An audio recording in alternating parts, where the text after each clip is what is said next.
Human psychology में distracted mind के लिए एक टर्म यूज की जाती है, मंकी ब्रेन। अब आप सोचेंगे कि मंकी और डिस्ट्रैक्शन का आपस में क्या रिश्ता। आपने कभी किसी बंदर को नोटिस किया है? वो कभी भी चुप नहीं बैठेगा, कभी इधर कूदेगा, कभी उधर कूदेगा। यही हाल आपके माइंड का है। अब आप इसी माइंड को शांत करने के लिए YouTube पर कुछ लोगों को सुनते हैं। वो आपको कुछ नए आइडियाज देते हैं कि जैसे अपने थॉट्स को पेपर पर लिखिए या सुबह उठते ही इस टाइप के रूटीन को फॉलो कीजिए, और भी पता नहीं क्या क्या।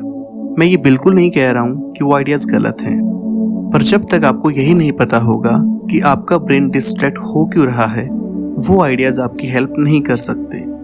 अगर आपको बीमारी ही नहीं पता होगी तो आप पर दवा कैसे काम करेगी?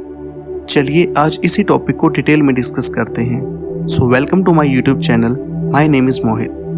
डिस्ट्रैक्शन का मतलब होता है आप किसी इम्पोर्टेंट काम को किसी ऐसी चीज के लिए छोड़ देते हैं जो इतनी ज्यादा इम्पोर्टेंट नहीं है। अब आप किसी चीज के लिए किसी काम को छोड़ रहे हैं तो जाहिर सी बात है वो चीज कितनी इंटरेस्टिंग होगी। अब ऐसा तो है नहीं कि आप पढ़ाई करने के लिए फोन छोड़ दें, तो डिस्ट्रैक्शन काफी इंटरेस्टिंग और एंटरटेनिंग होते हैं और वहीं काम करना बोरिंग लगता है।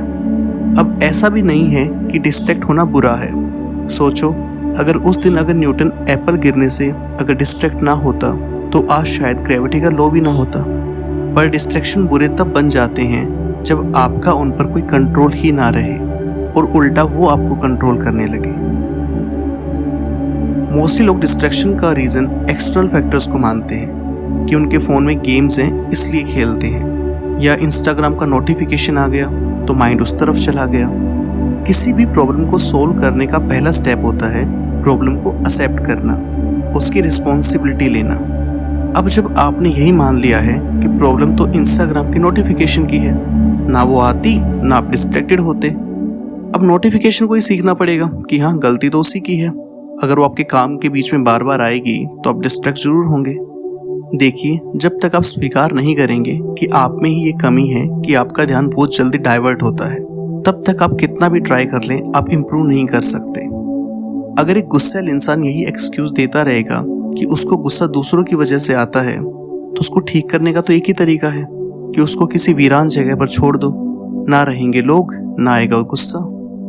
इसी तरह अगर आप फोन को डिस्ट्रैक्शन का ही रीजन मानते रहेंगे और उसको अगर आपसे छीन भी लिया जाए, तो क्या आपको सच में लगता है कि आप बिल्कुल फोकस्ड हो जाएंगे? बिल्कुल भी नहीं।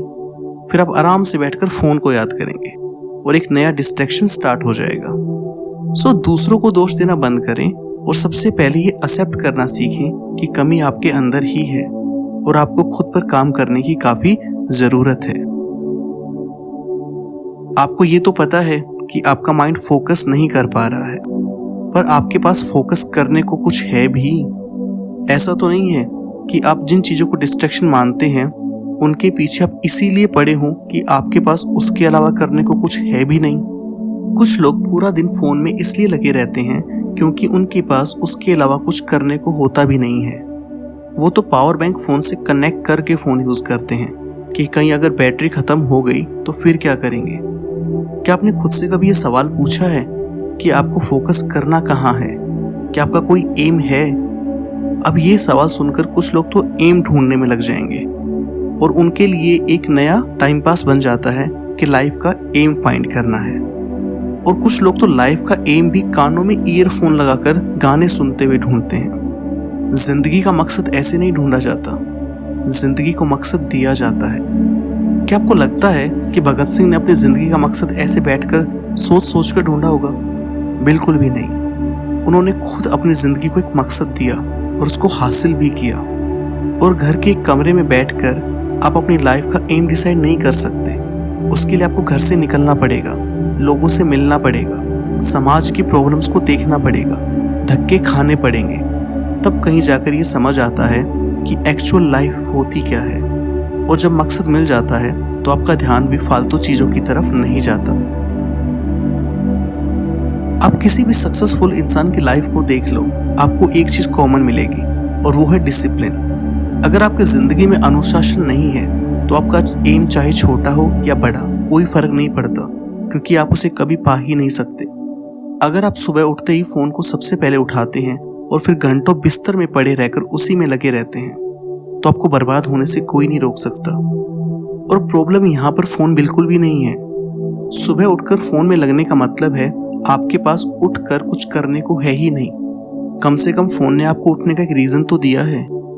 अगर आप सुबह जल्दी उठकर खुद की इम्प्रूवमेंट के लिए काम नहीं करेंगे तो आप मेंटली और फिजिकली दोनों तरह से लाइफ में पीछे रह जाएंगे। और आप दिन में कहीं से मोटिवेट होकर खुद से प्रॉमिस करेंगे कि कल से आप जल्दी उठकर एक्सरसाइज करेंगे या फिर योगा करेंगे, पर 1-2 दिन में आप फिर से पहले जैसे हो जाएंगे। क्योंकि मोटिवेशन भी तभी काम करता है जब आपके लाइफ में डिसिप्लिन हो। आई होप आपको ये वीडियो पसंद आया होगा। Thank you.